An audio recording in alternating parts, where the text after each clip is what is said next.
Turn your radios up. Turn your radios up. Y'all know what this is.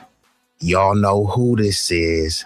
B-Eazy, that dude, an impromptu stream, back with another one. Look, this one I ain't gonna be here for a long time, but it will be a strong time.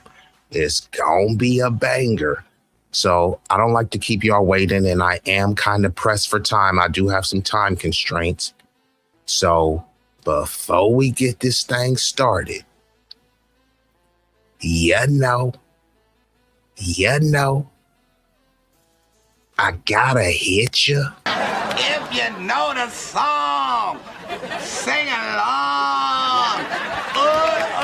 Yeah, you're right. 私も地元民と言っても実際ぐらいです。もう友達できたの？うん。ぶったまんまこっち見ろ。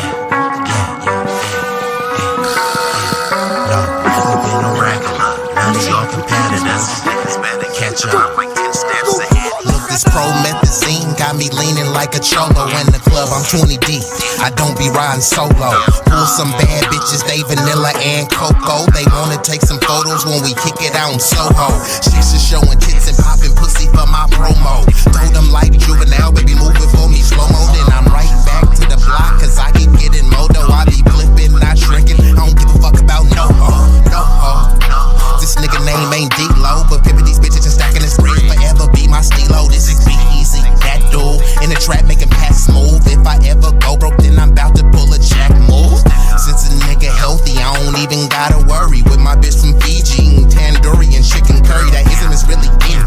My pimp game international. I design my own clothes, so I be always looking fashionable. Here's a couple facts about me that y'all didn't know. Some of y'all be getting bread, but I be getting bigger, dawg. I got bigger guns and a whole lot of better. And we are activated. What it do? And yeah, some housekeeping. If you come through, shout, give your boy a shout out. Looks like we've been joined by an illustrious guest. What a coincidence. You will be talking about affirmative action and DEI. Peep your DM for the last message I sent you regarding the subject. And I will look at the DM because I haven't seen that yet. But salute Roger Meadows, the NY, my NY brethren in the building.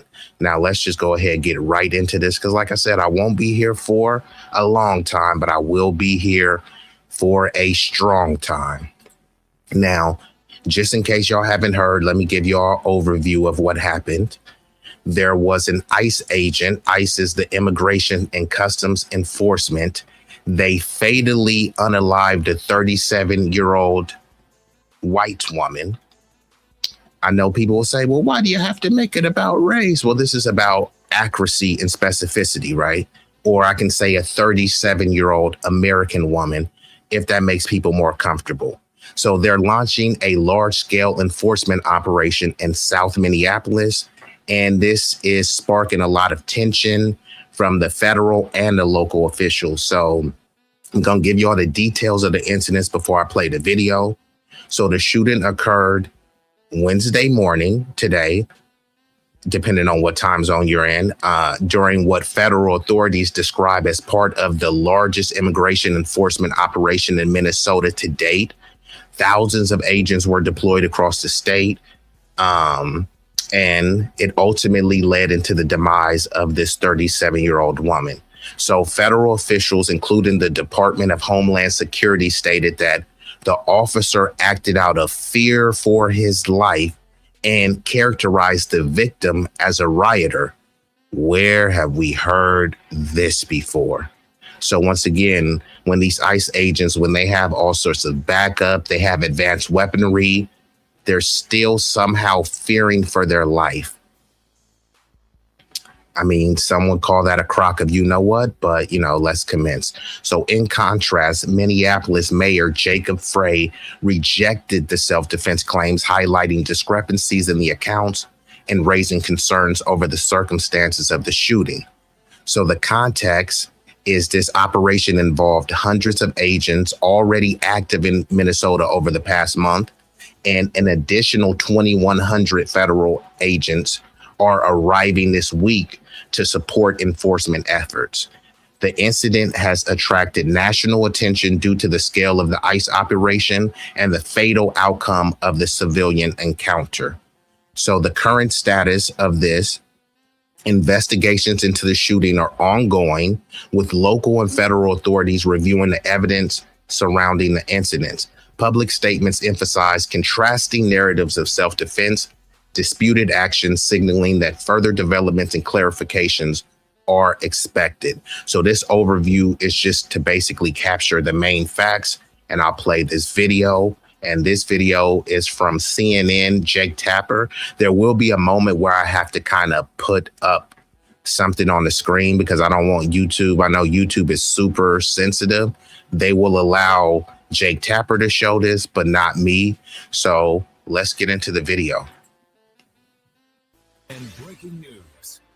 And welcome to the lead. I'm Jake Tapper, and we're going to start with breaking news on our national lead. At this hour, crowds are gathering in South Minneapolis after an Immigration and Customs Enforcement, or ICE, officer shot and killed a 37-year-old woman in her car as Trump officials and Minnesota officials clash on what exactly unfolded this morning.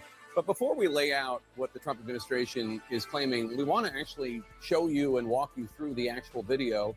I want to warn viewers that this video is hard to watch. You're also going to hear some shouting and profanity from witnesses. Here is what happened.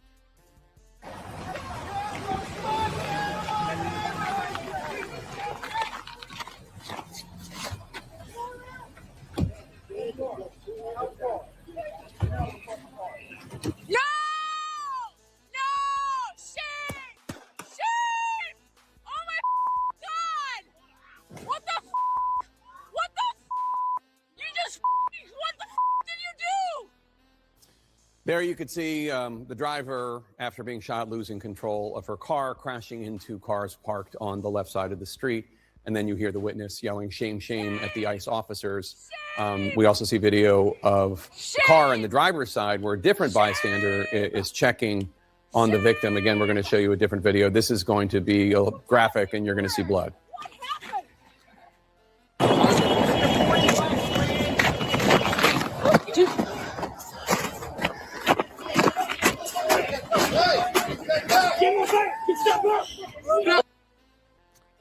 So that's what happened. Here is what the Trump administration is saying. The Department of Homeland Security, in charge of ICE, is claiming that rioters blocked ICE officers and, quote, one of these violent rioters weaponized her vehicle, attempting to run over our law enforcement officers in an attempt to kill them, unquote. And let me get to the illustrious guest that's in here. And like Lotus says, if you in here to troll, at least offer some level of sophistication with your trolling. And yeah, so right now, Lotus, what I'm doing, I'm streaming simultaneously. So I have the vertical live and the horizontal. So it depends on how you prefer to watch it. So if you want to watch it on your cell phone or on your TV. But we've been joined by the lovely Lotus Ty in the building. Let's get back to it. And here is the Secretary of the Department of Homeland Security, Kristi Noem, this afternoon. It was an act of domestic terrorism. What happened was our ICE officers were out in an enforcement action. They got stuck in the snow because of the adverse weather that is in Minneapolis. They were attempting to push out their vehicle, and a woman attacked them and those surrounding them and attempted to run them over and ram them with her vehicle. An officer of ours acted quickly and defensively shot to protect himself and the people around him. And my understanding is that she was hit and is deceased. We're continuing to gather more information, but this goes to show the assaults that our ICE officers and our law enforcement are under every single day.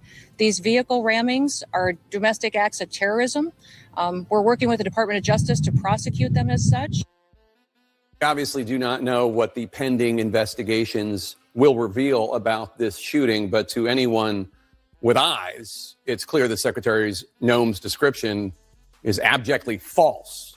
President Trump echoed Noam. He posted on Truth Social, quote, "The woman driving the car was very disorderly, obstructing and resisting, who then violently, willfully, and viciously..." So I believe you're talking about Kristi Noem. She is always in costume, kids playing dress up. Yeah, Kristi Noem is here for the photo op. Kristi Noem is there to try to look glamorous on the job. But what exactly is she doing? You want to talk about DEI hire? I present to you Kristi Noem. Let's commence. Ran over the ICE officer, who seems to have shot. Do not know what the pending investigations will reveal about this shooting, but to anyone with eyes, it's clear the Secretary's Noam's description is abjectly false. President Trump echoed Noam. He posted on Truth. All right, so I'm gonna get to some of the chat and then I'll play the video. Detroit says it was a, you know what that word says. So some people are arguing against that and saying that because the agent feared for his life, it was a clean shoot. She's hiding her face under that hat so she can lie.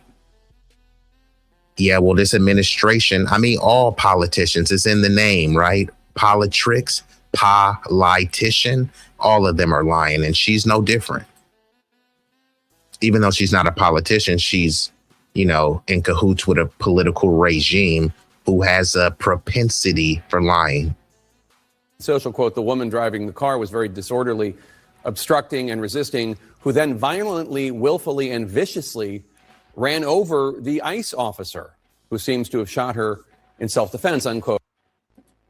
So as you guys can see what the president says, that the woman was driving very disorderly, obstructing and resisting, who then violently, willfully, and viciously ran over the ICE officer. Now, y'all seen the video. The ICE officer wasn't run over. Now, it appears that she was trying to flee and get away, but I can't say that it's definitive that she was trying to run over the ICE officer.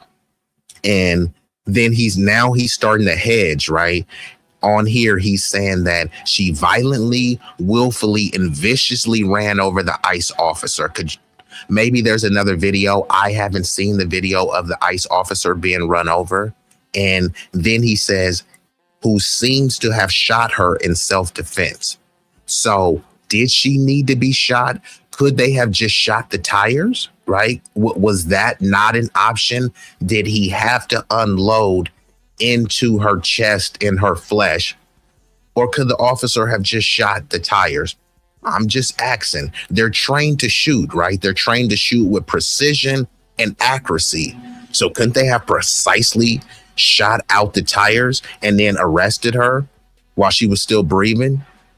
Just a thought. And President Trump included a version of this video. Trump's appears to be slowed down from the original.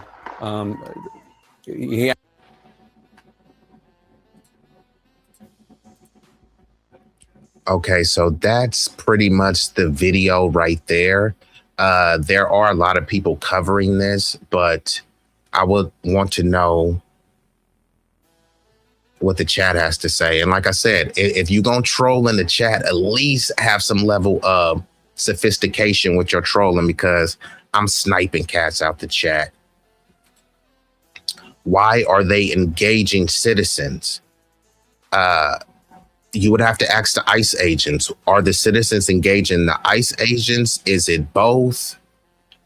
The trucker says FIFO, F around and find out. Now, some people will consider this insensitive, but I know if it was a black person, people will be asking, well, why didn't you just comply?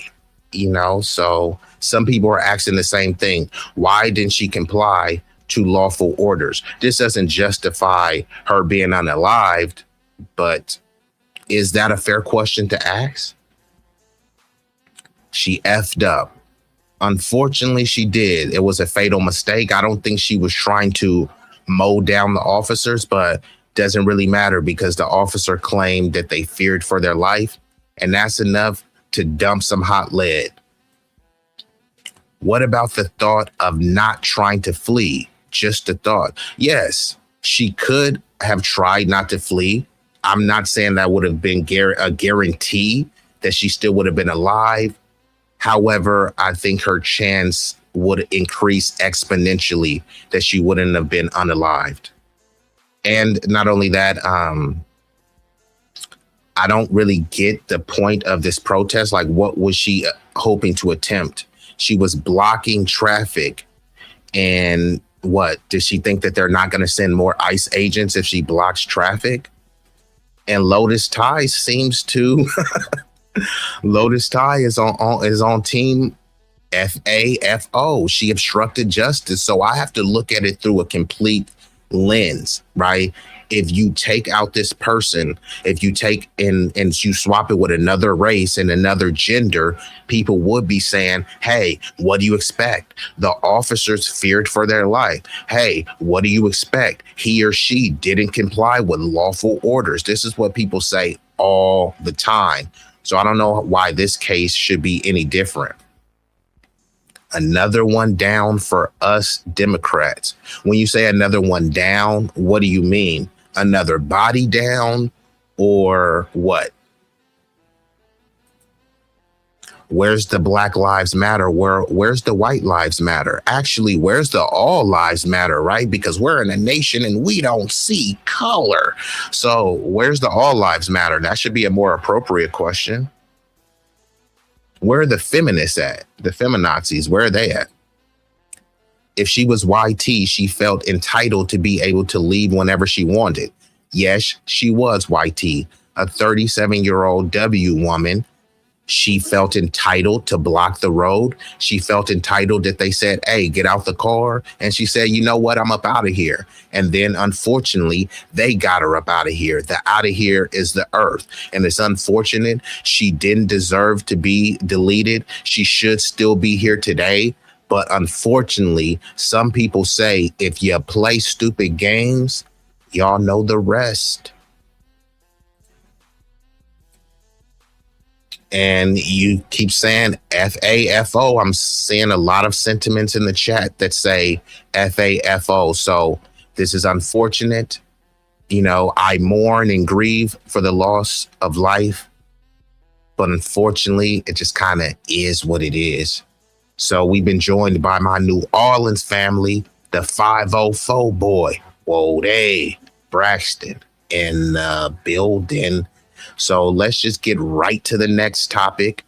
As y'all can see, we're going to talk about affirmative action, how it mainly benefited W women and everybody besides Black Americans. It was designed specifically for FBA, and then they turned it into a buffet where you get affirmative action and you get affirmative action. Unfortunately, they've made us the scapegoats and the mascots for affirmative action. Meanwhile, everybody but us has benefited from it exponentially.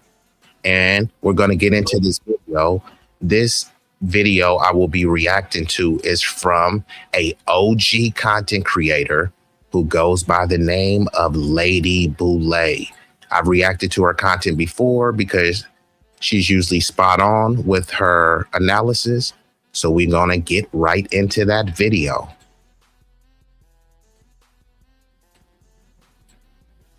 Thank you for your comments and thank you for your thumbs up. Thank you for all you do to support the channel. And yes, we are commanded to love one another, whether we want to or not, or whether we agree with each other or not. And you can watch this original video on her channel, Lady Boulay, and it's titled, What Black Students Are Saying About Affirmative Action. Let's get into it. Hold on.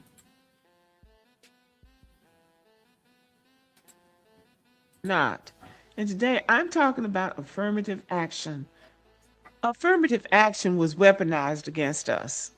Affirmative action, which was designed to level the playing field in America for Black people who had been discriminated against historically and not been given the same opportunities as white Americans. So affirmative action was designed to level the playing field, but it was used against us, just like anything that's done to help us or to level the playing field or to point out the discrimination that we have faced from the beginning. It's always somehow twisted around to be weaponized against us. So now that the dust has settled, So the things that they do that are supposed to be reparative and restorative justice measures, whenever it comes to us, they always underdeliver. And the reason why they underdeliver is because it's designed intentionally to fail or to benefit everybody else at the expense of us. And then if we do benefit, we get the crumbs while everyone else gets a slice of the pie. And then we're supposed to be happy because they say, hey, well, you weren't getting nothing, so a crumb is more than nothing. But then they'll allow people to come over here, whether they'll be wealthy immigrants or poor immigrants, and then they'll literally roll out the red carpet for them, give them goodies, giveaways, and guarantees, tell us to pull yourself up by your bootstrap, give handouts to other people, hand them boots and say, why can't you be like them?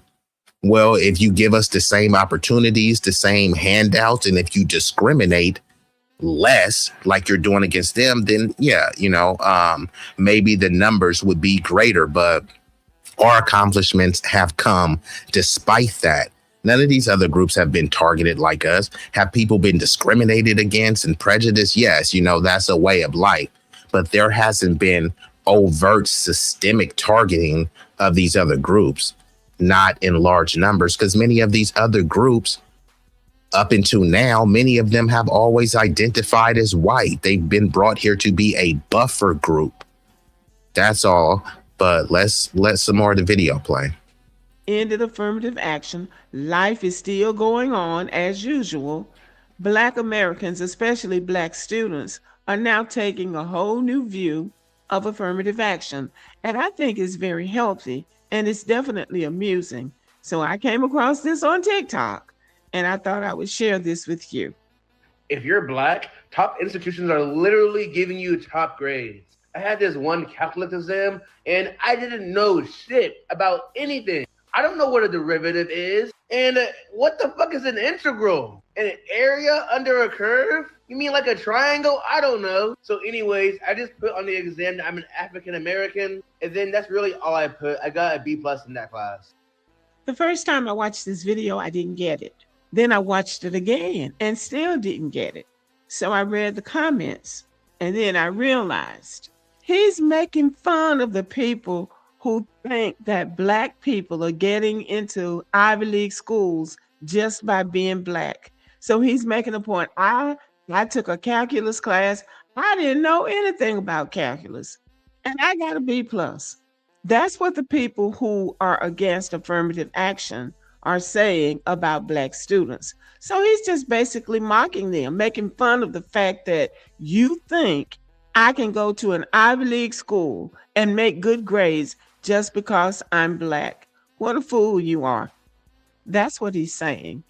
And apparently he's at Cornell, which is the top engineering school in America. So he ain't hardly walked away with no B+, not knowing something.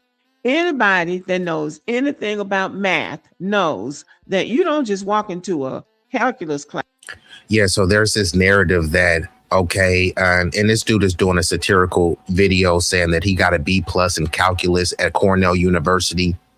They're not just going to drop a Black person in a prestigious university like Cornell just to meet some sort of quota or anything. And when they always talk about quotas, they never talk about the legacy admission quota, especially at places like Harvard, where the legacy admission is sometimes over 40%, which means that's not meritocratic, that's nepotism. Your dad went to the school or your grandpa went to the school, your wealthy family donated to the school. So, hey, we'll let you in. That sounds like a bribery. That doesn't sound like meritocracy. So when you see Black people in these prestigious schools, they're not there simply because they're Black.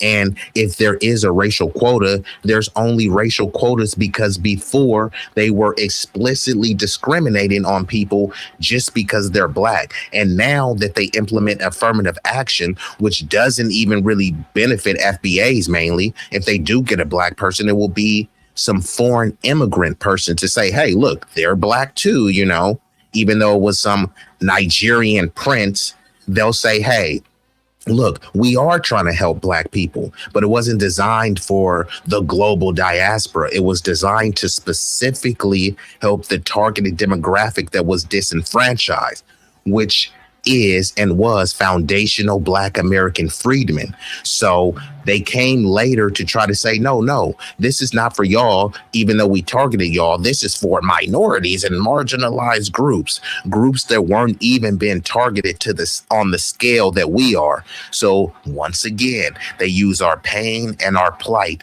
to deliver tangibles to other groups. Just by being Black and get B+. That ain't happening. But he was so serious as he's. And it looks like I've been joined by a prestigious guest, Big Rig Slaps, and none other than Fire, the Phoenix Fire, in building. So deadpan with it that he's convincing. On the one hand, I think it's parody, where he's mocking the people who don't know any better. And on the other hand, I think it's. Oh, and we've been joined by none other than Ronnie Q. What it didn't do in the building. Ronnie Q knows too, like when they talk about affirmative action, they're always painting Black people as the mascot, just like welfare, right? But more white women are on welfare, but they won't paint white women as the welfare queen. White women benefit the most from DEI, but they're not the DEI queens. White women benefit the most from affirmative action, but they're not the mascot of affirmative action. And white women were in the passenger seat while their hubbies were controlling everything. They were in the passenger seat, but since their hubby wouldn't drive, they said, oh, we're oppressed and we're marginalized. So now because their white zaddy wasn't treating them right, then somehow they're on the same level of marginalization as someone who was redlined, someone who was told it's illegal for you to read, someone who was mass incarcerated, debt peeing and sharecropping. Somehow, because their white hubby told them to stay in the kitchen and be barefoot and pregnant, somehow that equals the same level of marginalization as people who were going through race riots, people who were having their kids meet the same fate as Emmett Till. Could you tell me a white kid that got the same fate as Emmett Till? Don't worry, I'll wait. Satire, where he's using his brand of humor to teach a lesson. I'm not sure which one it is, but he's definitely making a point that if you're so stupid as to think that I can go to an Ivy League school just because I'm Black. Okay, so I'm gonna rewind it back slightly just so y'all can play. And since I'm stopping it and to make it transformative, it's only about 5 more minutes of the video. And I will continue to do live streams like that because I do have a combination of people that are watching via their mobile device and on TV screen. And shout out to Ronnie Q, because I was skeptical, should I do the live this way? And Ronnie Q just said, yeah, go ahead and do it that way. So salute to Ronnie Q for the suggestion. And also got to give a shout out to the hardest working mod on YouTube, Vibrant Low, in the building. Let's commence. Let me rewind it back slightly and active. People who don't know any better. And on the other hand, I think it's satire, where he's using knows that you don't just walk into a thing about one of the people who think that black people are getting into Ivy League schools just by being black. So he's making a point. I took a calculus class. I didn't know anything about calculus, and I got a B plus. That's what the people who are against affirmative action are saying about black students. So he's just basically mocking them, making fun of the fact that you think I can go to an Ivy League school and make good grades just because I'm. Here we go again. Who is we? No, seriously, who is we? You say we are not American if we black. First of all, when you capitalize the American and you capitalize the black, we refer to black as our ethnonym, but also as our racial group. So the fact that you're putting it lowercase, it's a little bit shaky on your part. So do better. But you say, we not American if we black. What the fuck are you talking about? White people, are they not American? We are not American if we white. Would they say that? So I don't know what you're trying to prove, but this was a swing and a miss. Black. What a fool you are. That's what he's saying. And apparently he's at Cornell, which is the top engineering school in America. So he ain't hardly walked away with no B plus, not knowing something. Anybody that knows anything about math knows. So looks like we have some raging imbeciles in the chat. When somebody has to say, and I'm black, yeah, most likely they're not black. What type of profile pic is that? You're black, but you're afraid to show your black face and your black skin? Yeah. If you hate America, just leave, bro. What did I say on this live that would indicate that I hate America? If you hate this content, just leave, bruh. And matter of fact, here, let me help you out. Let me put you in a timeout because you're not using your thinking cap. You're acting like a moist, petulant child. That's Travis Scott. Okay. Still, your argument doesn't have any validity to it. All right, but let's get back to it. Like I said, if y'all gonna troll in the chat, I mean, I'm okay with trolls. Trolls' lives matter, but bring some scholarship with it. Bring some sophistication. Don't just be a raging, stumbling, bumbling imbecile. That you don't just walk into a calculus class just by being black and get B plus. That ain't happening. But he was so serious and he's so deadpan with it that he's convincing. On the one hand, I think it's parody, where he's mocking the people who don't know any better. And on the other hand, I think it's satire, where he's using his brand of humor to teach a lesson. I'm not sure which one it is, but he's definitely making a point that if you're so stupid as to think that I can go to an Ivy League school just because I'm black, get in on being black, and then make good grades because I'm black, then I pity the fool. My favorite feature is the scheduling. I don't have to track people down. They can confirm or reject the shift with Connect. Black students blew up the comment section. Diana Prince said, I just answered I'm black to every question on the bar exam. Passed it the first time. I think that's hilarious because most people don't even pass the bar exam the first time. Why Not Westbrook says, some MAGA person reading saying, I knew it. And that's exactly what the guy meant. Somebody really believes that you can get into an Ivy League school just by being black and somebody's going to give you a good grade. Some people really believe that, and that's the sad part about it. I'm a lawyer in real life says, that's how I passed 5 bar exams also. Okay, she passed 5 just by being black. Follow Lulu said, yep, in nursing school, I just wrote LOL, I'm black, and graduated top of my class. Owelosa says they're going to use this on Fox News, suggesting that the people on Fox News don't know any better either, and they will repeat this talking. So here's this comment from someone, I don't know, some faceless person who won't show their face. What race or ethnicity are you? Through Jack's camera. It says, y'all got to realize who is the y'all you're referring to? Americans? Black people? Black Americans specifically? Minorities? Marginalized groups? Who is the y'all that you're talking about? Y'all got to realize that the government doesn't like you, and you think that the government likes you? You come from an immigrant background. Your family was failing where they were from. That's why they fled here. So, I mean, does the government like you? They use us, right? So if you're being used, then it sounds like you're a puppet. You got a puppet with somebody hand up your derriere. That doesn't sound like they like you.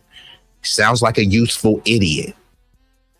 They're in a club and you're not in it, and you think that you're in that club. You're admitting that they're using you, but you think you're in a club. No, they have two words for it. It's called broken. Buck broken. The most important aspect of buck breaking is the psychological aspect, because then you don't have to do anything physically. Once you have them buck broken psychologically, they'll be bending over and spreading cheeks for you. And it sounds like that's what you have done. You have bent over, spread cheeks, and you like to get fondled from behind with no lube. So, hey, congratulations to you. And I would be remiss without shouting out Sunlight, my Florida fam. Florida, what it do? Point as if it's fact when it's actually just a parody. Big B, the boss, says, got 2 master's degrees by doing this. I didn't even have to attend class. So they're just having some fun out of this. They're having fun out of this. But a major takeaway from this is that even though they ended affirmative action, they did not end Black Americans' educational goals. We're still going to college, still getting good grades, and still moving on in spite of them trying to weaponize this against us. So while the country is celebrating the end of affirmative action, I think this is a good time for Black people to reflect on the fact that Black people were not the primary beneficiaries of affirmative action. It was white women. They benefited educationally through employment, corporate leadership, and so she's going to break down how white women benefited more from affirmative action. But if white women benefited more, that means white people benefited more. Most white women are married to white men, which means if they get the most benefits of affirmative action, that's helping uphold the system of W supremacy. That's all this is. Just a redirecting, reshuffling of the board, of doling out tangibles. But Lady Boulay is going to break this down. Structural positioning. They reached parity with white men, and they had the largest enrollment gains of any group in college. White women. 6 million white women also advanced in employment under affirmative action. They gained leadership roles in corporate America over Black women. And they had fewer financial barriers because of affirmative action. Because remember, affirmative action started out being something that was to benefit Black people, but then Bill Clinton flipped it and turned it into something that benefited minorities. So like she said, Bill Clinton flipped it. So it's always the Democrats. Both parties are the same. So the Democrats specifically, like the Republicans will say, F y'all, we don't really like y'all niggas. And the Democrats will say, no, we really like you guys. You guys are the backbone of our party. And then they'll turn around and say, we don't really like those niggas. We just using them. So both parties are the same. It's 2 cheeks on the same booty, 2 fangs on the same viper. That's all these parties are. So what the Republicans like to do is just say, hey, we don't like them niggas, so we ain't giving them nothing. Pull yourself up by your bootstraps. The Democrats say, no, we do like y'all, and we know how much you guys have been through. We know how much you've been subjugated, oppressed, etc. So in the way that we're going to rectify that oppression is open the border. The way that we're going to help a school in Chicago is donate money to Nigeria. It's just they use our pain to help the entire world and make it seem as if they're helping us. But they're complaining about Chicago, not some distant village in Africa. So how was helping some village in Africa or Venezuela or Puerto Rico, how was that going to help Chicago, the inner city in Chicago's that you're complaining about? If they're saying that, hey, you guys need to have a nuclear family, but you're denying people of those well-paying jobs in the upper echelons of society and leadership, I mean, what are you expecting to happen? So then white women fell under the category of a minority. But then Bill Clinton flipped it and made and turned it into something that benefited minorities. So then white women fell under the category of a minority. So that's how they managed to benefit more than anybody under affirmative action. So let's just remember that as they're applauding the end of affirmative action, because Black people didn't gain that much. When you go through the people that gain the most, Black people are at the bottom. It was the white women, the white men, Asian people, Latinos, veterans, disabled people, and then Black people were all the way down to the bottom.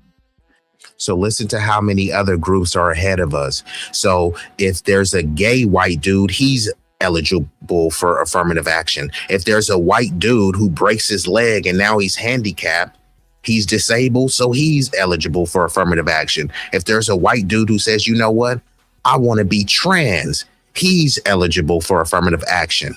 A bunch of Chinese immigrants coming over here who come from wealthy family backgrounds, they're eligible for affirmative action. Some people in the upper caste society in India or Nigeria, they come over here, they're eligible for affirmative action. If you look at someone like Vivek Ramaswamy, he accepted a affirmative action style scholarship from Soros. He already had the money, but he still accepted a 50,000 plus scholarship. And he said, oh, it was based on meritocracy, but you already had the money. So why are you accepting affirmative action? And now once he was running for president and governor, he's railing against affirmative action. He pretends as if he's against open borders and we need to secure the border, but he is pro H-1B visa, predominantly from India. So these people are all over the place with their hypocrisy. They're okay with affirmative action, just not going to the intended demographic that it was supposed to go to. So the video is almost over. A couple more minutes and we gonna let it ride out. So where they think they set us back, they really didn't, because we didn't gain that much from affirmative action in the first place. So I don't have a problem with white women or white men or minorities, whoever those minorities are. I don't have a problem with those people getting ahead and getting everything out of life that they can get. What I resent is taking something that was supposed to be for Black people, flipping it so that everybody but Black people benefited from it, or everybody benefited from it more than Black people. And like Lotus Ty says, they pass policies to benefit their people and their homelands, not the American people. I present to you the Somalis in Minnesota. Now, the Somalis are being scapegoated and thrown under the bus. They are not innocent angels. And I'm not talking about the entire community. I'm just talking about the corrupt ones that were responsible for this criminal enterprise. Somalis or any group shouldn't be generalized based on what some of the people do. However, they were sending a lot of money back. They were buying homes in different African nations. There's alleged that some of the money went to some sort of terrorist groups over there. Now, some of this stuff is speculation and some of these things are still being investigated and reported. Now, the numbers are astronomical. They're saying that the Minnesota fraud has meeting or exceeding the tune of $8 billion. Now, definitely the Somalis are not responsible for that, but just like everything else, they've been painted the faces that, and Somalis are like, I know Black, I'm Arab, I'm this. Okay, cool. Well, hold your own nuts and let the Arab community fight for you. Let the Muslim community fight for you, and let the lunatic lefties fight for you, but they are being scapegoated and thrown under the bus. The people who was at the helm of it were white people. No one is talking about white culture though, right? They're talking about Somali culture and Somalis scamming, corruption. Basically, this is their lifestyle, is what they claim. Okay, so others were implicated as well. So is that their culture? The white people who were responsible for scamming billions, who raised these people, is this part of their culture or no? Does the culture argument only go towards FBAs and other melanated people? I'm just asking. And yeah, when people come over here and then there's remittances, and my number, I think in 2024, over $450 billion in remittances was sent back. That's when immigrants are over here, they make money here and they send it back to their homeland. Hey, the law allows you to do that, but we can't pretend and act like as if that's helping the community. So if they dump some non-Black Americans in a Black American community, the government gives them loans that they wouldn't give Black Americans. They extract resources and money from the Black community, and then they send it back to their homeland. Could anyone lay out how that helps us out? That helps enrich another community. That helps establish, legitimacy and generational wealth in another community. It doesn't help us at all. We can make our own tacos. We can cook our own Chinese food, right? A lot of people are ordering stuff from Amazon and Whole Foods now anyway. So just saying, we don't really need people to come take out of our community because they won't allow you to do that, right? Chinese people could set up shop in a Black neighborhood, but you can't set up anything in Chinatown, right?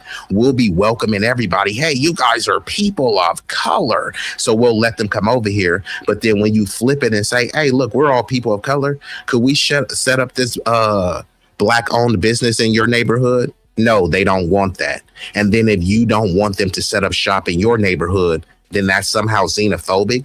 Look at all of these countries where people are fleeing from. If Black Americans go to Somalia, right? Are we going to be welcomed with open arms? Are they going to say, this is your motherland and here's these goodies and giveaways? They say no one's illegal on stolen land. Okay, Mexico was stolen. So can I just waltz into Mexico and wear a shirt that no one's illegal on stolen land? Could I go over to Mexico and right now and say, don't call me an illegal alien? No human is illegal. Is that going to move the needle for them? How about if I go to Venezuela and say that? How about if I go to Vietnam and say that? How about if I go to Japan and say that? So the no one's illegal on stolen land, that argument only is just applied to America, right? But I mean, wasn't Japan stolen? Could I go to Taiwan, right? Taiwan was stolen. No one's illegal on stolen land. Would Taiwanese people welcome me with open arms? And then stigmatizing Black people with it, putting the stigma on Black people that we were getting ahead because of affirmative action when everybody else was getting more. Lady Boulay, she is one of the OGs, so she may have a different perspective on some things, so I kind of, chew the meat and spit out the bones like the brother Braxton was saying. There are some issues that I disagree with on. I think she leans more towards the democratic way of thinking, even though I haven't heard her explicitly state that she is a Democrat. However, I think she was favoring Kamala Harris over Trump. Not that she liked him. It's just she believed that she was the lesser of two evils. But yeah, for the most part, I agree with most of what she's saying. Not everything, but I mean, no one agrees with everyone 100%. People are not going to agree with me 100%, and that's okay. If you agree with me 51% of the time, that's the majority. Ahead than we were. That's the problem that I had with it. And that's why I'm glad they ended it And some people on this channel got upset. Yes, all of them are crooked, which is why no one should be pledging allegiance and loyalty to any party. Every person, in my belief, should be independent. And then these politicians should be vying for your vote. They should offer some sort of tangible benefits to persuade you to vote.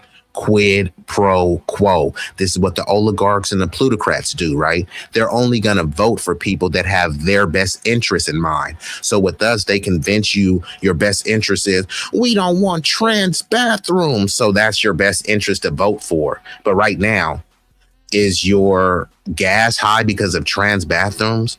Is the interest rates high because of trans bathrooms? So they have these issues that really don't have much impact on your life, and they bring them to a grand scale, and you start arguing and voting over issues that really are meaningless to you. And like Vibrant says, like, share, and sub. It won't cost you a fee. The likes are free. I'm darker than most, considered black. However, I trace family linkage back to 1700s. My father's side's from royalty in Scotland, Ireland. My ancestors are more pure than most whites. Okay, so when there's a box in front of you, what box do you check? Do you check the black box, the white box, the mixed box, which means 2 or more races? Do you check other? Just curious. The Somalians had help in the fraud. The politicians purposely turned a blind eye. And that's what I'm saying. They're being scapegoated. Of course, they were complicit, colluding, and involved in the scam, but they weren't the big fish. So they say cut off the head of the snake. The Somalis aren't the head of the snake. So where is the head of the snake? They know exactly where it is, but they want to paint this particular demographic as just so over the top corrupt, but they just blended in with the corruption that was already going on. And shout out to TC, shout out to ATV on demand in the building. Salute. And then we got another victim in the chat. If you're not white, no matter how you think, this guy hates you. So did you go graduate from the school of J.D. Vance that think that white people are under attack? And I thought you guys were against victimhood. Why are you acting like a victim? Someone cue the tiny violin. They send it back to terrorist organizations that run their homelands. Hey, there is a lot of corruption. There is a lot of terrorism, at the top in some of these homelands, and must be addressed. In England, Somalis roam the streets with machetes. Okay, that's up for the England government. Why aren't they doing anything about it? Right? I would think that the England has superior firepower to machetes. So what are the laws there? Why aren't they doing anything about it? Are they being arrested? Is it open carry with machetes there? Because if it's open carry, then they're just law-abiding citizens with machetes. Is there a law against carrying a machete? And if it is, then the law enforcement in England should hold them accountable. A difference of opinion is welcome. However, please mind your manners. And yeah, y'all got to respect Vibrant Lowell. So don't get Vibrant ticked off. She's here to do an amazing job. She's all over the place on YouTube, putting in a lot of work. So I appreciate the diligence that she brings to being a mod. And yeah, y'all could disagree all day, but the trolling, and I'm okay with trolling because troll lives do matter, but at least be creative with your trolling. Don't lie. Have some level of sophistication, some level of intrigue with your trolling, or I might have to time you out because ain't nobody got time for that. Don't forget to DM the last 2 things I sent. I'm going to try to check because like I said, I'm kind of on a time constraint. So I might have to bounce and then I might have to revisit that one, Roger. But I do appreciate what you sent. And this person says the host needs to mind their manners. I'm sure this was a typo, but that's not how you spell mind. And you're a faceless account. Like, what are you talking about? Manners? And here, I'll show you the type of manners I have. I have these types of manners. Bam. How about that? I put you on a timeout. Is that manners enough? So you can go sit in the corner and think about your action. And when you do come back with a coherent and cogent response. How about that? No, that means your vote means nothing. Well, they say if voting mattered, they wouldn't let you do it. But on the flip side, if voting didn't matter, why do they work so hard to disenfranchise you? So I'm just saying it can matter and it can't matter.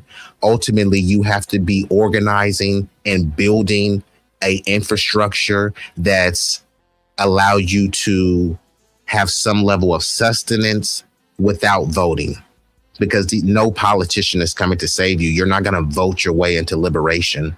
So voting does matter, but it's contextualized, right? A local election may matter, and the general election may not matter so much depending on what state you're in.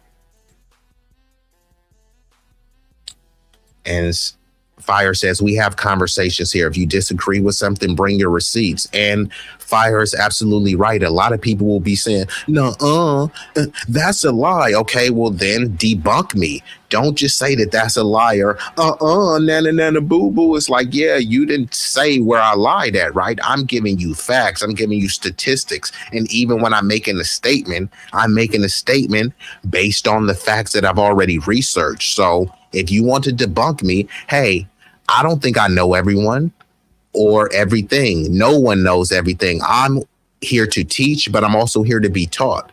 So go ahead and like Big Rick says, it's their truth, but that's like someone saying 2 + 2 is 5 is my truth. Yeah, it's your truth. That's a lie. So it's not truth at all. No one has ownership over the truth. When I say 2 + 2 = 4, that's not my truth. It's a fact. The truth equals facts, and you don't have ownership over facts. You're not the master of truth. So there's one video, and shout out to Big Rig Slaps. He should be going live soon. So I'm going to try to see what Roger sent me. And if I have time, if it's not too long, because Roger, you could send some lengthy things sometimes, but if it's not too long, I'm going to play one more video, and then I'm going to get ready to shut her down. But before I get this thing started or continue with this, I'm going to just hit y'all with an intermission so that I can see exactly what Roger is talking about. So, uno momento. That was nasty, bro, like a nasty. Oh, I got a nasty flow. My baddie, though, is a classy bro. I manage her and she escort. International exports. I got hardware, my tech support. Really about that business, cause I'm that dude that you just adore. Used to be on that block, equipped with a Glock. I sold all kind of dope. 10 toes down on the pavement. I send that bitch like an envelope. Enclosed with a love letter. I love cheddar, so I grind hard. I be putting that work in, but I ain't punching no time card. When it comes to being a boss, nigga, I am the epitome. You keep hating, belly aching, but it takes more to get rid of me. I am full of energy, but I ain't feeling jittery. I'm just grinding, shining like a diamond, looking glittery. Literally, I just left the bank to deposit racks. Holla back, don't want no shoes and clothes because my closet's packed. I got hella different kicks just like Lionel Messi. Still be rocking Jordans, but I prefer Giuseppe.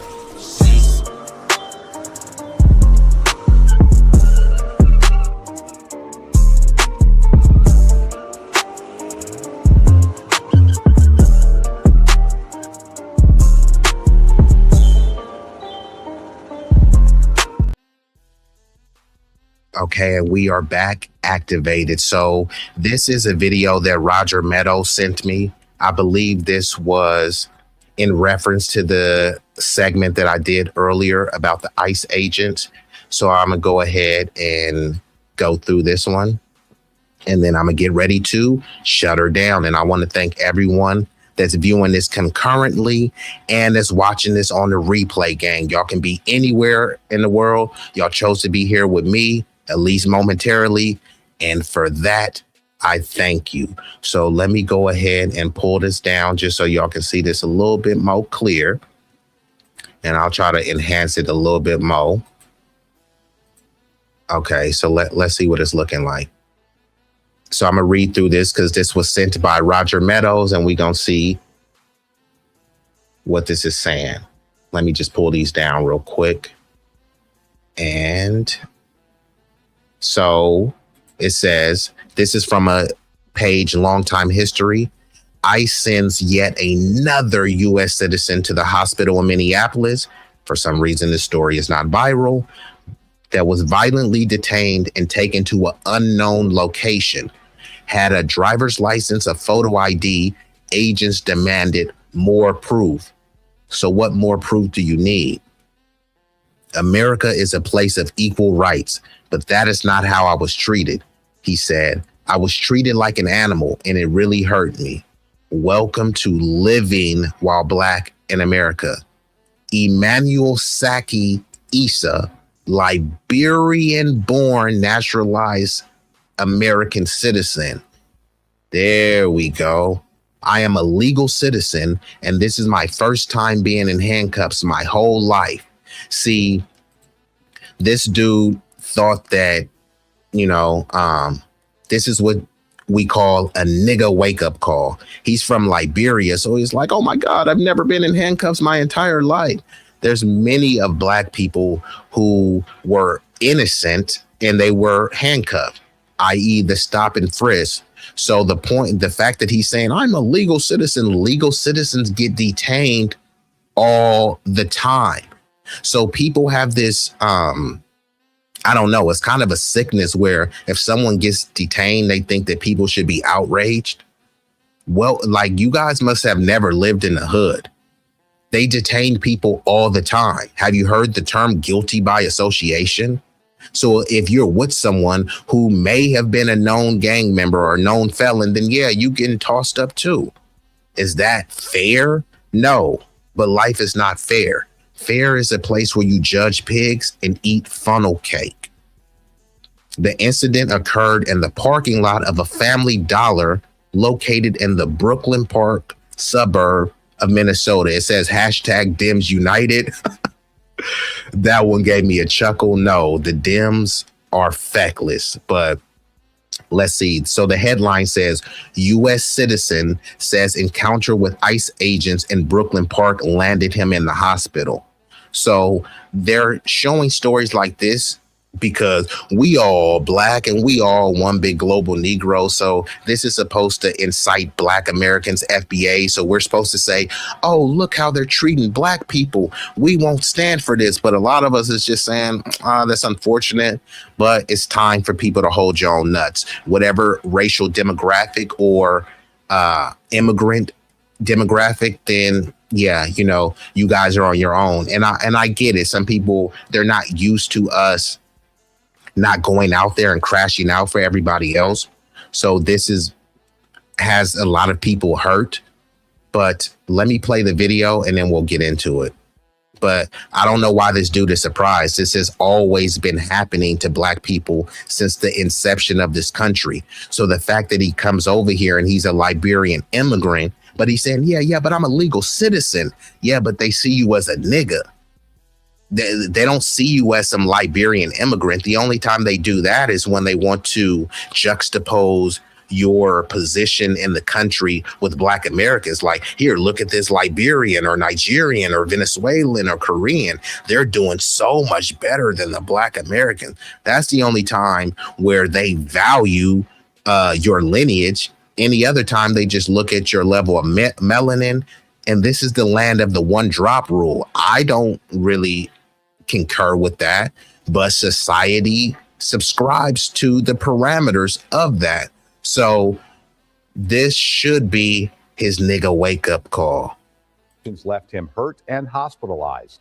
That man, who was born in Liberia, calls it a rude awakening.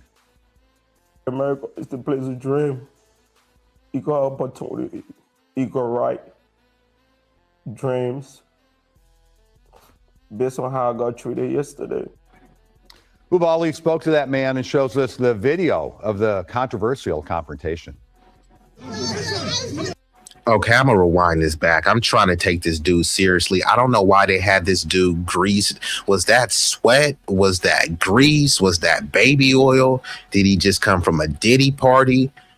Huh? Like, what the hell is this dude talking about? He's acting all confused. Oh my God.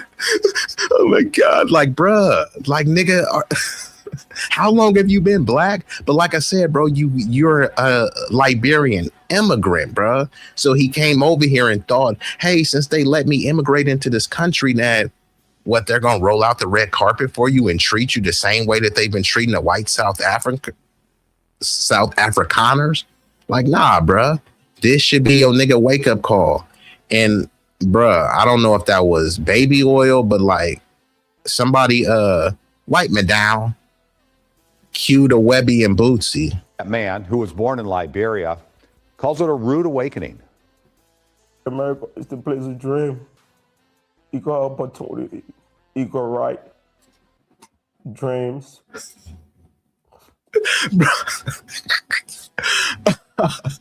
Hey, I'm trying to like, bruh, equal opportunity, equal rights. Like, no, you got equal amounts of baby oil. Like, bruh, like, what are you talking about? This country was found on some genocidal maniacs, anti-blackness, anti-indigeneity. Like, what are you talking about? Equal rights.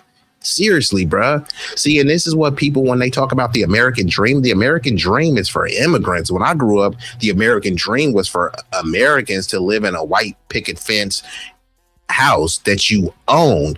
Now it's, hey, look, your country is failing and you live in an underdeveloped nation. So the American dream is just us letting you come over here and live in an apartment with 10 people. You don't want to go back to your homeland, right? That's what they are pushing the American dream as now. You will own nothing and be happy. So now they want you to be proud of having first world amenities. Look, you have 5G internet and a house that you don't own. You know what I mean? You're in an apartment that's stacked way up to the sky, but it's like everyone doesn't own anything. But they say, hey, at least you're close to public transportation. You're close to the freeway. And there's a bunch of bars downtown for you to spend money. And that justifies us charging $5,000 for an apartment. You know what I mean? So it's like, they don't even talk about ownership anymore. And when they do talk about ownership, they'll talk about, hey, look, this model minority immigrant was able to own something. Why can't you? And then they won't tell you the background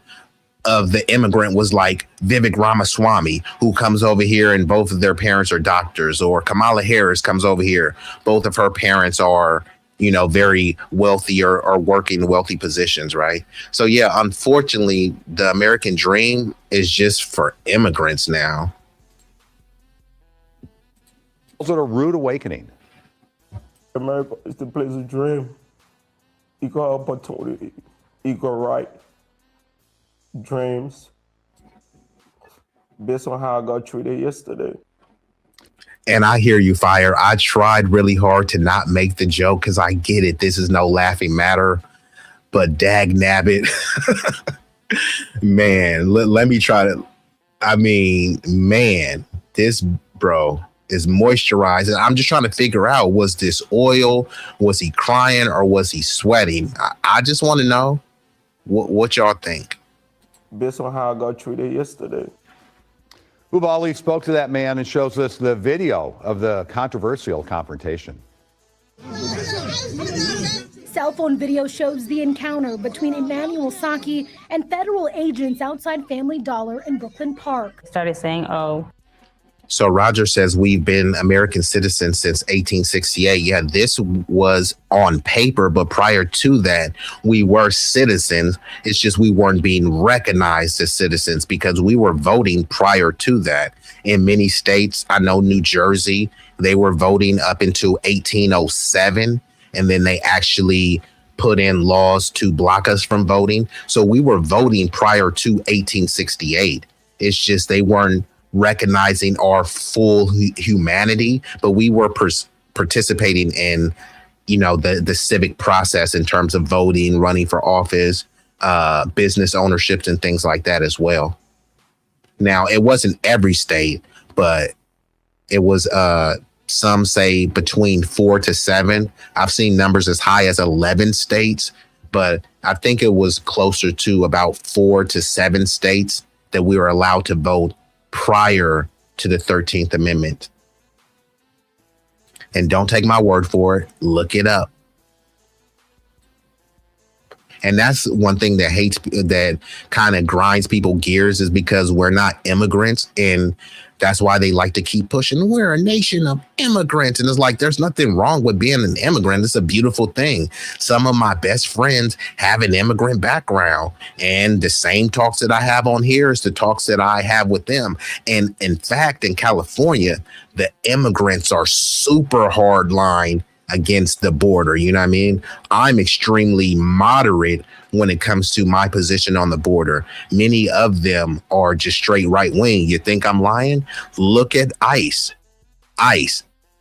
Immigration, Custom and Enforcement. Over half of them are what you would describe as Hispanic/Latino. If you look at the Border Patrol, right? Over half of them are Hispanic/Latino. So many people want us crashing out for ICE when their community is signing up to be ICE workers, right? Y'all remember, I will vote for Donald Trump. I will vote for Donald Trump. And now I'm supposed to be crashing out against Donald Trump when y'all was making dances and jingles and salsa and merengue to vote for Donald Trump? Get the flip out of here. $1 in Brooklyn Park. Started saying, oh, whose car is this? This car is coming to register as somebody named Joseph. I'm like, no, this car is registered in my fiance's name. Man, can I got my dog like you say? Saki, a Liberian-born, naturalized U.S. citizen, says he showed the agents his driver's license, his name, his photo, proof of who he is. Asked me, can you give more proof that you are a citizen? I told him I don't have the proof on me right now. That's when he says the situation. So, bro, this is another thing that people don't like. We can see you. A lot of times people act as if there's no phenotypical differences because they want to say we all black and we all one big global Negro. But no, there are phenotypical differences. If you look at a woman from Finland, from Iceland, from Russia, from Ukraine, they don't look exactly the same as a white American, you know, redhead, brunette, blonde hair, blue-eyed girl. They don't look exactly the same. Will there be similarities? Yes, but similarities doesn't mean the same. It means similar, right? A leopard looks similar to a jaguar. Are they the same, right? Yeah, they look similar, but then as you look closely, you'll be able to tell distinct differences, right? So this dude may look similar to some black Americans. Then you look a little closer, you tell the unique, distinct differences. Not only that, when they hear the accent, they already know, okay, you come from an immigrant background. They're not caring about your citizenship. They're caring about your tone, your skin tone at that, right? So then once they hear him and he's, you know, still speaking with his mother tongue, yeah, the ICE agents is going to be on that. So he's getting a different level of smoke because he's an immigrant. We were getting, that's, you know, the DWB, driving while black. We were getting that smoke simply for being black, right? And oftentimes there would be many melanated immigrants that will say, I know black. Look, I'm Liberian. I'm Nigerian. I'm Jamaican. Don't treat me like the black Americans because I'm not like those niggas. Right? I'm different. So now we letting you be different by yourself. The Africans should be crashing out for them. And that means all Africans, right? North Africans is part of Africa as well. So they should be crashing out on the behalf of Africans. But do you think they're going to do that? I didn't think so. Escalated. And I don't have the proof on me right now. That's when he says the situation escalated. And a struggle ensued, with Saki in handcuffs before being put in a federal vehicle. I'm a legal citizen, and this is my first time being handcuffed in my whole life. He says he was taken to an unknown location before being let go. He says he was badly bruised and went to the hospital. I've been treated like an animal. It already hurt me. He says he immigrated legally to the United States for a better life and to reunite with family. Tell America. Bruh, you've been treated like an animal. All they did was detain you. You see what I'm saying? So people will always try to tell FBA, you guys have a victim mentality. And then you list all the ways that you've been victimized, and other people, they can't even handle it. When you looked at the C-19 era, right? They were saying, stop Asian hate. And then when you looked at the hate, there wasn't really hate crimes. There were hate incidents. Many of those incidents were people saying, go back to China, go back to your country. You have the Kung flu. And they considered that a hate incident. And yeah, there were a handful of people that committed some hate crimes against Asians, but there was no definitive proof that they said, hey, you're Asian and that's why we're committing a crime. Basically, if you got into an argument with an Asian person, you slapped them up, that would be considered Asian hate. Not only that, that year that Biden helped them pass the which they call the COVID-19 hate crime bill, but they mentioned Asians specifically over 14 times, denounced Asian hate specifically over 14 times. Not only that, hundreds of millions were allocated to specific Asian organizations, right, to combat Asian hate. But most of the hate that they were allegedly receiving was from white people, white men specifically. But guess who they painted the face of Asian hate? Black people. They'll show some random video of some melanated person in New York attacking an Asian, but it was an immigrant, just like this dude. He's Liberian, but if he attacks someone, they're going to say, see, that's black culture. They're not going to call it African culture or Liberian culture. It's going to be black culture, which is going to fall on FBA's Foundational Black American Freedmen. How many other people do you hear breaking this stuff down like this? This is not an epiphany. This is not no rocket science or quantum physics. This is just using common sense. So this dude over here thought that he had like some sort of immigrant privilege, that he wasn't going to be treated like that. And look how he's acting off being detained. You know how many times I was detained, illegally searched, and then just thrown out the car? I didn't cry and I wasn't oiled up like I was about to attend a Diddy party. And nothing against this, bro. I get it. Like, some people are not, they're built different. Some people are emotionally fragile. And he shouldn't have been targeted like that. But like, bruh, where have you been? And see, many of these immigrant people, they come over here and they live in their immigrant enclaves because they don't want to be next to the Black Americans. So all they know of America is that, oh my God, some benevolent white person allowed me to come here and they let me get food stamps and they let me get this refugee assistance program because I'm seeking asylum. It's like, what are you blacks complaining about? You know what I mean? Ain't no racism, right? This is what all these people tell us. There's no systemic racism. It's a hoax. It ain't no racism. So then I say, you know what? Hold your own nuts, because there's no racism. So you should be fine. There's no systemic racism. So you'll be all right, bruh. And somebody get this man a Kleenex or a bounty. To the United States for a better life and to reunite with family. Tell America it's the place of dream. Equal opportunity, equal right, dreams. Based on how I got treated yesterday. For Saki, he says his oath of citizenship and this certificate didn't protect him. I feel like this ain't no dream in America. Uba Ali, WCCO News. We reached out to ICE for a comment on this case, but have not heard back.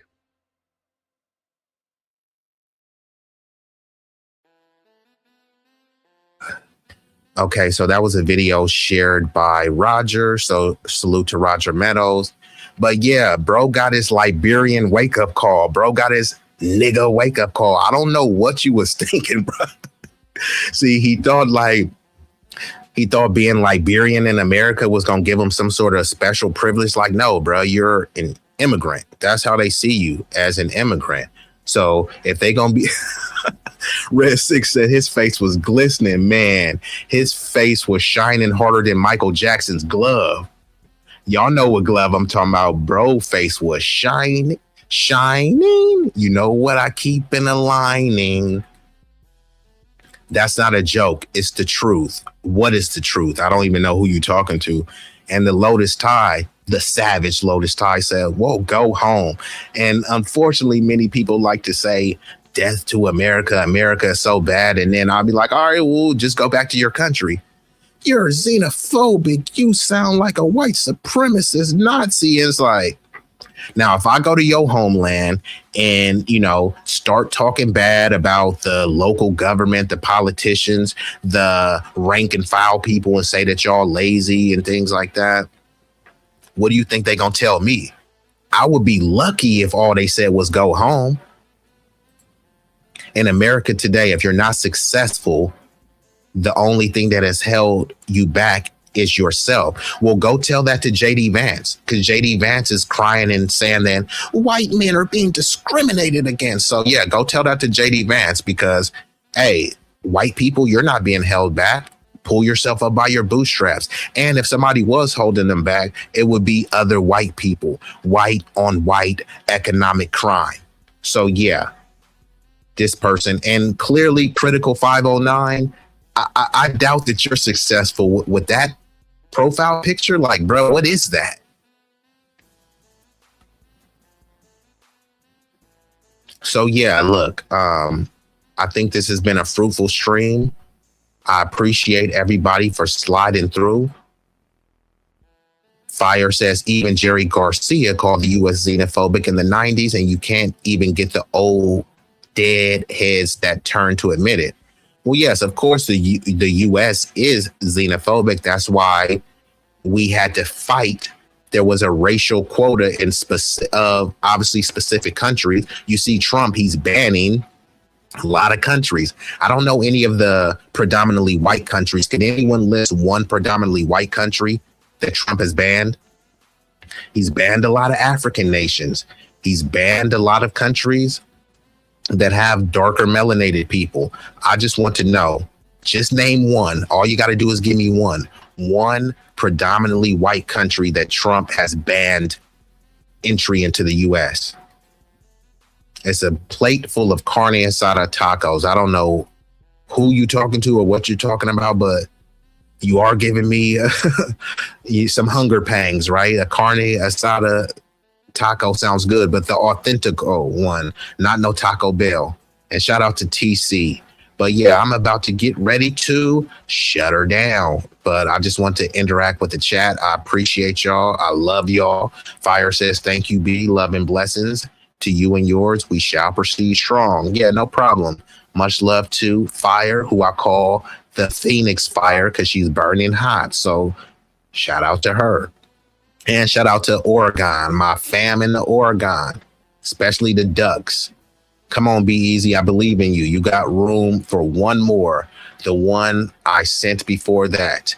You know what, Roger, I am at a bit of a time constraint, so I will have to leave. A brother got to eat, and I got to make some moolah, so I do have a business proposition to tend to, but I appreciate you for sliding through and for sending me those videos to react to.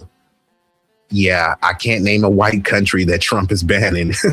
Yeah, shout out to Denise. I mean, I was looking. I see there's a litany of non-white countries that he's banned, but nobody could give me even one white country. And Lucius Barbus, that's a hell of a name, says Taco Bell is the shit. Are you saying Taco Bell is the shit, or you have to shit after eating Taco Bell? Which one are you saying? Or both? And salutations to the lovely Lotus Tie and Ronnie Q. Go over there and subscribe to Ronnie Q. She's been doing what it do, slaying people politically, dropping the intellectual hammer. Ronnie Q, appreciate you. Trump is trying to racially cleanse America. It's so messed up. Yes, it is, especially with foundational Black American, Negro freedmen. There is an ethnocide going on where they're actively trying to replace us with people that are not of our lineage, and then they're trying to drown the country, specifically in Democratic strongholds, with non-Black people, but of a melanated nature so they can push, look, we're a nation of immigrants, diversity is our strength, and look at all these people of color, right? And then they'll have a new voter base. That's all this is. And he says racially cleanse. You're kidding, right? I think he was serious. And shout out to TC. Yeah, and thanks, Roger. But yeah, I do appreciate you. But yeah, so I'm gonna go ahead and play a couple visuals for y'all. And like I said, if you're not subscribed to the channel, please subscribe, hit the notification bell, hit the like button for your boy. It won't cost you a fee. The likes are free. And let me give y'all a reminder. Time for a like intermission. We kindly request that you show love to the channel's creator and platform by leaving a like, sharing, commenting, and subscribing. Don't forget to turn on the notification bell to stay up to date with all the latest content. Liking posts is completely free and helps the algorithm boost our reach. We want to grow the community larger and larger. So thank you all who take the time to support us. It does mean the world to us and doesn't go unnoticed.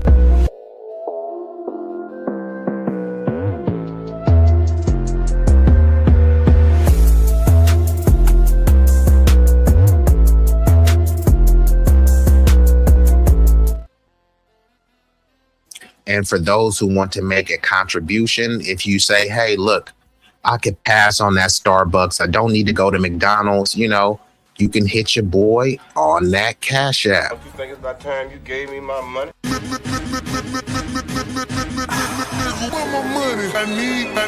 need cash. Please send that money. Please send that money. Please send that money. I need cash. Want my money. I need cash. Want my money. And Growing says Indians got Canada locked down. So when you say they got it locked down, what does that mean? Are they controlling the levers of power? Do they own most of the wealth there? Are they, you know, just the criminal miscreant class there? What do you mean by Indians got Canada locked down? Could you elaborate while I'm getting ready to shut it down? And Denise says, I really do think that is why ICE has the right to stop people who are speaking Spanish, for example. Well, the Supreme Court ruled that this was not unconstitutional. We already have stop and frisk. So if you look black, you know, if your pants are sagging, if you're in a crime-ridden area, then they can stop you.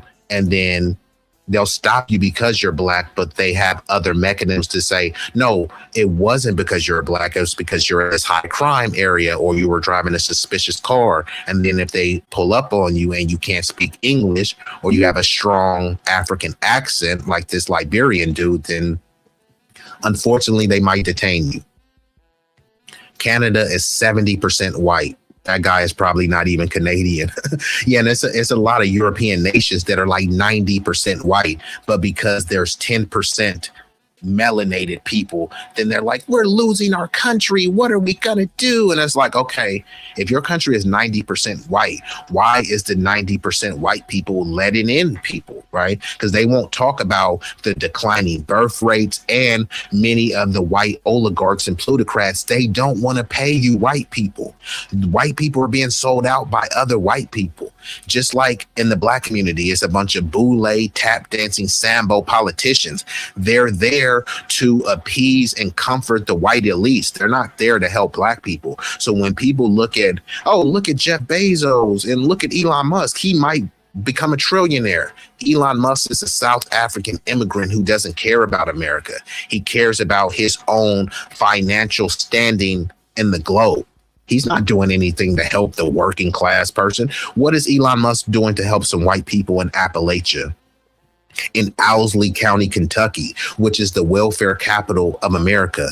99% white, about 99% of them are on welfare. Don't take my word for it. Look it up. Owsley County, Kentucky. What are any of these white oligarchs, Bloomberg, Bezos, Larry Ellison, what are they doing to help the little guy and the rank and file white folks? Not a damn thing. Cover it next time? Yes, I will. The racist the racist flies are thick on the windows already in 26. Imagine having that kind of time on their hands to do nothing productive. Yeah, so many people, I guess they consider this productive. Trolling, being incel imbeciles. I guess that's what they consider productive. But, you know, I think this has been a productive stream. I appreciate the chat. So I'm going to hit y'all with some visuals so we can shut her down and we will be out of here. But hopefully y'all stick around for the visuals. It's only going to be about 5 more minutes and then we will be out of here. Y'all could be anywhere in the world. Y'all chose to be here with me. For that, I thank you, appreciate you, and much love. So I'm going to hit y'all something like this. Yeah. Hey.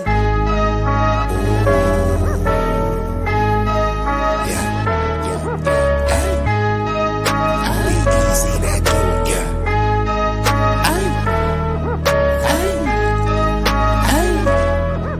Shit so hot it's burning up. Just go ahead and turn this up. I bring the pain like an aftermath of a car wreck. It's a lot of niggas that say they real, but to me that shit is far-fetched. Them cats is pussy. They really is on some feminine stuff. I rock up on them with the 40 ounce. It's the definition of adrenaline rush. What it do is it's sweet like cinnamon puffer. My niggas is rough like Willow Pass. Grew up out on Mary Mac, but I used to hang on Willow Pass. These birds that I roll with, outcasts and misfits. For the zip lips so you get hit when the fifth spit. Flatline in your Fitbit. Trap habits is black magic, no voodoo. Get the bands like Buku for the cocaine to go cuckoo.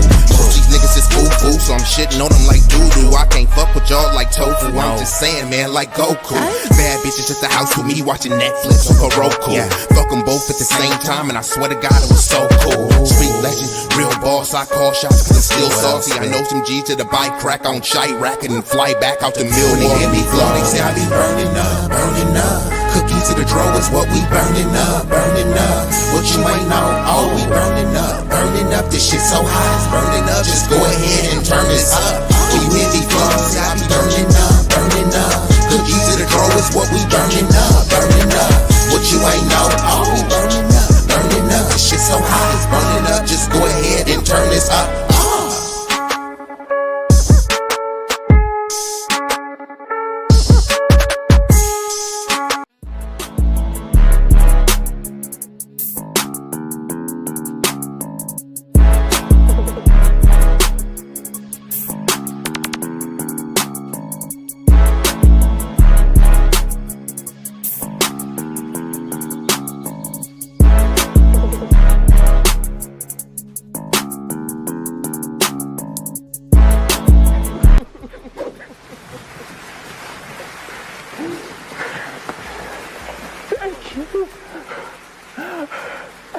You love me. You really love me.